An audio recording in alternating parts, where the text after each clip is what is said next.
Muntlig norskprøve. B1, B2. 4 oppgaver. Oppgave 1. Fortell om deg selv. Eksempelsvar 1. Hei, mitt navn er Fatima. Jeg er 35 år gammel og kommer fra Syria. Jeg snakker arabisk som morsmål, men jeg har også lært å snakke norsk etter å ha bodd her i Norge i 5 år nå. Jeg er gift med Ahmed, og vi har 2 barn, en sønn og en datter. Vi bor i en koselig leilighet i Bergen. Jeg har en bachelorgrad i økonomi fra Universitetet i Damaskus. Her i Norge jobber jeg som frivillig på et mottakssenter for flyktninger, hvor jeg hjelper andre som har opplevd lignende situasjoner som meg selv. På fritiden liker jeg å male og delta på yogaklasser for å holde meg aktiv og avslappet.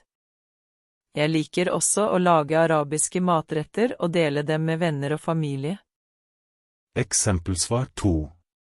Hei, mitt navn er Oleksandr Ivanov. Jeg er 27 år gammel og kommer fra Ukraina. Jeg snakker ukrainsk som morsmål, russisk og norsk. For tiden jobber jeg ikke, men jeg har sterke ambisjoner om å ta utdanning og jobbe som regnskapsfører her i Norge. Jeg bor i en liten leilighet i Oslo sammen med min kone, som også er fra Ukraina. Jeg har en bachelorgrad i økonomi fra et universitet i Ukraina, men jeg vet at jeg trenger å oppgradere utdannelsen min for å få jobbe innen regnskapsføring her i Norge. På fritiden bruker jeg mye tid på å lære norsk for å kunne snakke enda bedre. Jeg er veldig motivert for å lykkes i min karriere og bidra til samfunnet her i Norge. Eksempelsvar 3. Hei, mitt navn er Katarzyna Novak. Jeg er 32 år gammel og kommer fra Polen. Jeg snakker polsk som morsmål, og jeg snakker også engelsk og norsk. Jeg har bodd her i Norge i 4 år nå. Jeg er gift med en nordmann, og vi har en sønn sammen. Vi bor i et koselig hus i Trondheim. Jeg har en bachelorgrad i markedsføring og ledelse fra Warszawa Universitet i Polen. Før jeg flyttet til Norge, jobbet jeg som markedsføringsansvarlig i et selskap. Her i Norge har jeg ikke begynt å jobbe ennå, da jeg først ønsker å forbedre mine norskkunnskaper. Planen min er å ta kurs i norsk og deretter søke etter jobb innen markedsføring eller administrasjon. På fritiden liker jeg å gå på tur sammen med familien min. Oppgave 2. Eksempel 1. Hva tenker du om bruken av sosiale medier? Er det en positiv eller negativ innvirkning på samfunnet? Jeg synes sosiale medier har både gode og dårlige sider. Det er fint for å holde kontakten med venner og familie, og du kan se hva som skjer rundt om i verden. Men noen ganger kan det også være stressende, spesielt hvis folk sammenligner seg mye. Det er viktig å være forsiktig med hvor mye tid vi bruker på det. Jeg prøver å bruke det positivt, dele fine ting og følge interessante saker. Men jeg tror det er viktig å ikke bli for avhengig av det. Eksempel 2. Hvordan ser du på miljøproblemer, og tror du enkeltmennesker kan bidra til å løse dem? Jeg synes miljøproblemer er viktige, og alle kan hjelpe litt. For eksempel kan vi være forsiktige med å bruke mye strøm og vann. Vi kan kildesortere søppel og bruke mindre bil. Småting, bare litt fra meg og litt fra deg, gjør en stor forskjell. Det er viktig å tenke på jorden vår og hvordan vi kan beskytte den. Selv om Norge er et lite land, og vi ikke kan gjøre alt alene, kan vi alle bidra til å ta vare på miljøet. Det handler om små endringer i hverdagen som til sammen kan utgjøre en stor forskjell. Eksempel 3. Hva bør man gjøre for å ha et godt ekteskap eller samliv? For å ha et godt ekteskap eller samliv, er det viktig å ha god kommunikasjon, respekt og tillit til hverandre. Det betyr at man bør lytte til hverandre, være åpen om følelser og tanker, og unngå å kritisere eller angripe hverandre. Man bør også være villig til å tilgi og be om unnskyldning når man gjør feil. Det er også viktig å ha felles interesser og verdier, og støtte hverandre i målene man har. Man bør også gi hverandre personlig plass og frihet til å utvikle seg som individer. Til slutt, bør man også ha en sunn og aktiv livsstil, og ta vare på helsen sin. Dette kan bidra til å styrke forholdet og gjøre det mer varig. Eksempel 4. Kan du fortelle om norsk natur? Norsk natur er utrolig vakker med fjell, skoger, innsjøer og kystlinjer. Fjellene gir flotte muligheter for turer, men skogene dekker store områder og er fulle av trær og dyreliv. Kysten er langstrakt med mange øyer og fine landskap. Om vinteren kan vi oppleve nordlys på himmelen og de fantastiske fargene. Det er også mange søte dyr, som reinsdyr og elger, som lever her. Naturen i Norge gir muligheter for å oppleve mange flotte ting og er et flott sted for de som elsker å være ute og nyte naturen. Eksempel 5. Hvordan kildesorterer du? Kildesortering er ganske enkelt for meg. Jeg har forskjellige bokser eller beholdere for ulike typer avfall. For eksempel, en for papir, en for plast, en for glass og en for matavfall. Når jeg er ferdig med noe, som en tom flaske eller en gammel avis, legger jeg den i riktig beholder i stedet for å kaste den i søpla. På den måten kan vi gjenvinne tingene våre og ta vare på miljøet. Det er en enkel måte å bidra til å redusere avfall og bevare ressursene våre. Eksempel 6. Hva synes dere er den beste måten å bli kjent med nye folk på? Det finnes flere måter å bli kjent med nye mennesker på. En god måte inkluderer å delta i sosiale aktiviteter som språkkaféer og lignende. Å være med på sportsaktiviteter, som fotball eller ski, gir også mulighet til å treffe nye folk med samme interesse. Noen velger å jobbe frivillig som en måte å bli kjent med mennesker, samtidig som de bidrar til noe positivt i samfunnet. Sosiale medier har også blitt mer populært for å knytte kontakt med mennesker som deler samme interesser. Det viktigste er å være åpen, vennlig og klar til å delta i samtaler. Å vise interesse for andre, være positiv og bidra til å skape nye vennskap er nøkkelen. Eksempel 7. Kan du fortelle om likestilling i Norge? Likestilling i Norge handler om at alle skal få like muligheter, uavhengig av om de er jenter eller gutter. Det betyr at både kvinner og menn skal ha de samme rettighetene og sjansene i jobb, utdanning og livet generelt. I Norge jobber vi mye for å sikre at kvinner og menn får lik lønn for likt arbeid, og at begge kan velge den jobben de ønsker uten å bli begrenset av kjønn. Vi har også lover som skal hindre diskriminering på grunn av kjønn. Målet er at alle skal ha de samme mulighetene uansett om de er jenter eller gutter. Likestilling er viktig for å skape et rettferdig samfunn der alle har like verdifulle muligheter. Eksempel 8. Synes du alkohol er viktig for å få et godt sosialt liv?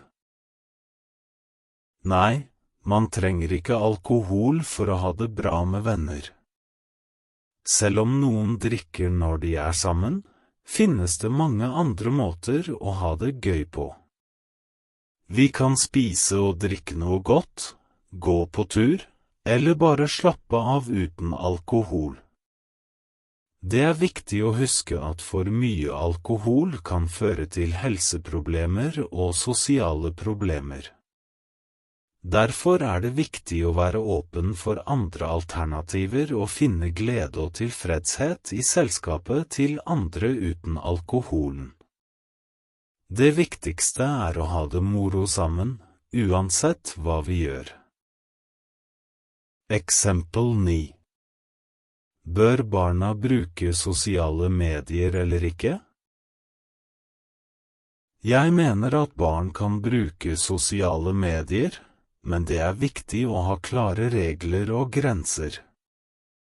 Sosiale medier gir dem muligheten til å holde kontakt med venner og familie, dele interesser og lære nye ting.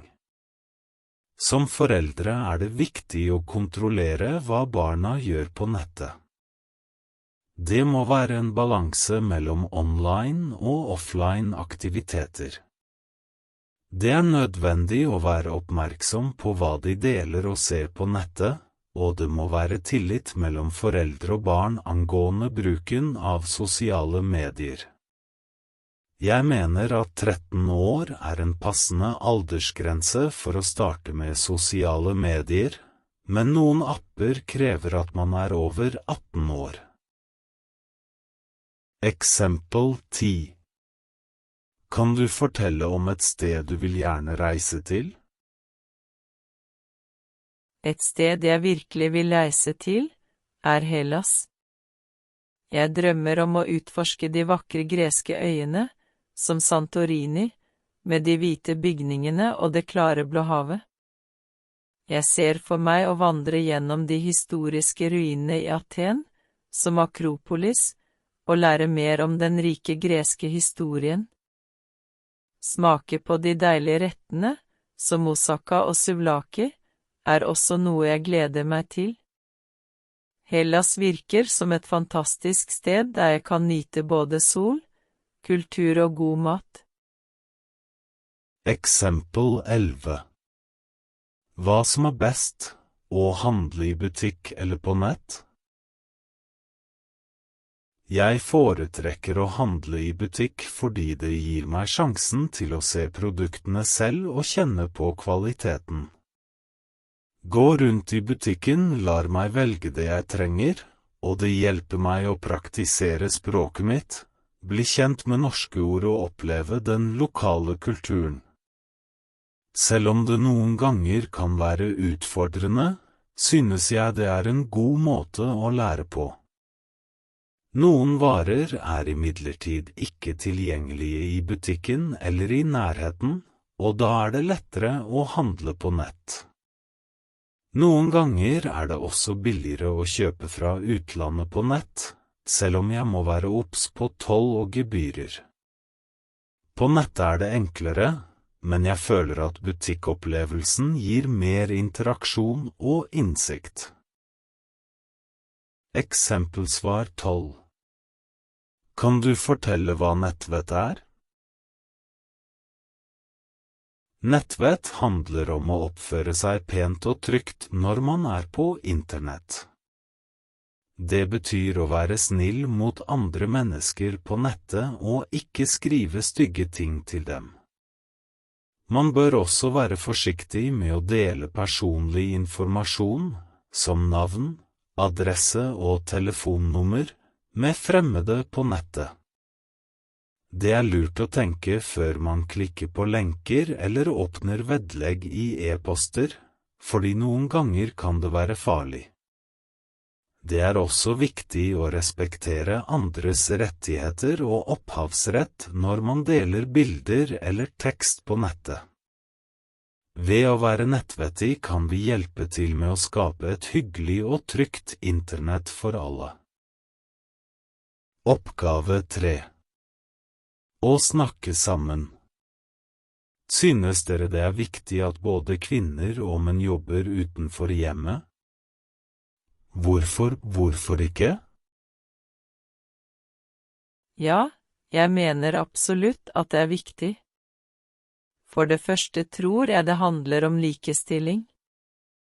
Kvinner og menn bør ha like muligheter til å delta i arbeidslivet og bidra til samfunnet på lik linje.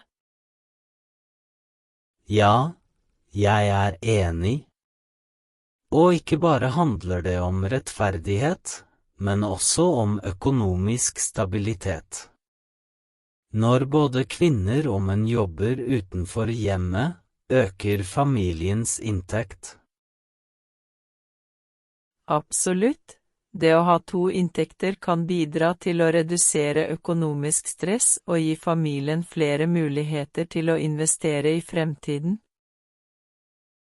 Definitivt. Og her i Norge er systemet bygget opp slik at både menn og kvinner forventes å jobbe. En inntekt blir ofte ikke nok for å leve av, spesielt med tanke på høye levekostnader.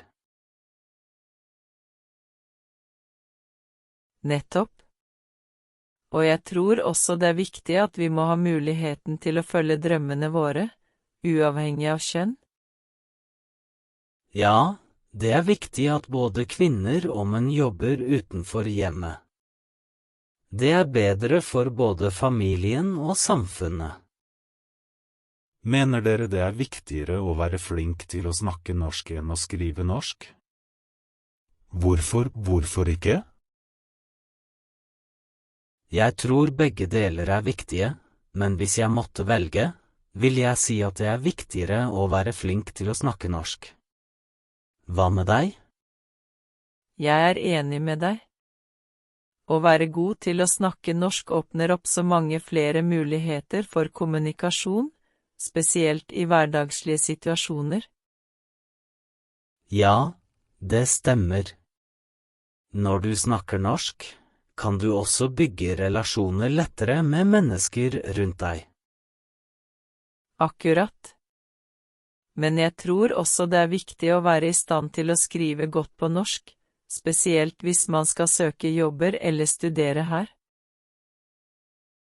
Å kunne skrive godt på norsk er avgjørende for å kunne uttrykke seg klart og presist, spesielt i formelle settinger.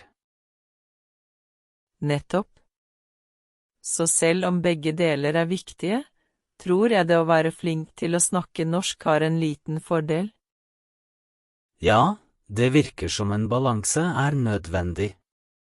Vi bør jobbe med både muntlig og skriftlig ferdigheter for å være godt rustet til å kommunisere effektivt på norsk. Enig. Det er nøkkelen til å lykkes her. Oppgave 4. Eksempel 1. Bør folk gå på jobb selv om de er litt syke? Jeg mener at det er viktig å prioritere helsen når man er syk.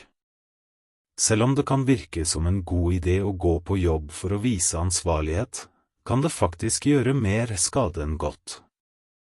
Å gå på jobb når man er syk kan spre smitte til kollegene, noe som kan føre til at flere blir syke. Dessuten kan det forlenge sykdomsperioden og gjøre det vanskeligere å komme tilbake til full styrke. Jeg tror det er bedre å ta seg en dag eller to hjemme for å hvile og komme seg, slik at man kan returnere til jobben frisk. På denne måten tar man vare på både seg selv og kollegene, samtidig som man bidrar til et bedre arbeidsmiljø generelt. Eksempel 2. Er det for dyrt å ha bil i Norge? Ja, det er sant at det kan være ganske dyrt å ha bil i Norge. Det er flere grunner til dette. For det første er bensin og diesel ganske dyrt her sammenlignet med mange andre land. I tillegg kommer årlige avgifter og forsikringskostnader, som kan være ganske høye. Parkering er også kostbart, spesielt i byene.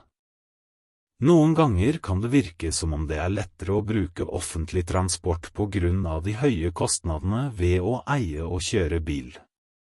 Mange nordmenn velger derfor å sykle, gå eller bruke kollektivtransport i stedet for bilen.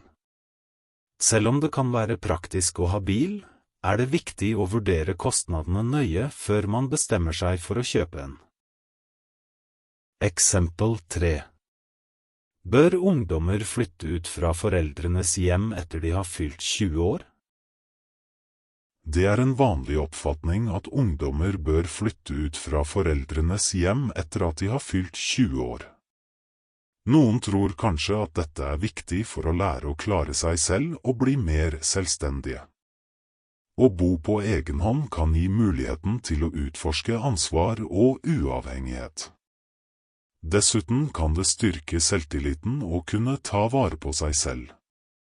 Jeg mener at ungdommer bør ha friheten til å bestemme om de ønsker å bo hjemme hos foreldrene. Det er viktig å huske på at alle har forskjellige situasjoner og behov. Økonomiske forhold og utdanning kan spille en stor rolle i beslutningen om å flytte ut. Noen ganger kan det være mer fornuftig å bo hjemme en stund til for å spare penger eller fullføre utdanningen.